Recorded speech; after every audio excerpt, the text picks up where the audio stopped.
الرحمن الرحیم۔ صحیح بخاری حدیث نمبر 653۔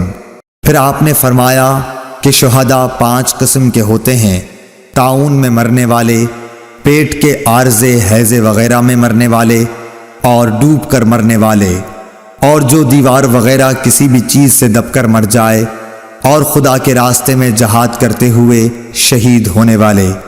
اور آپ نے فرمایا کہ اگر لوگوں کو معلوم ہو جائے کہ اذان دینے اور پہلی صف میں شریک ہونے کا ثواب کتنا ہے، اور پھر اس کے سوا کوئی چارہ کار نہ ہو کہ قرآن ڈالا جائے، تو لوگ ان کے لیے قرآن ہی ڈالا کریں۔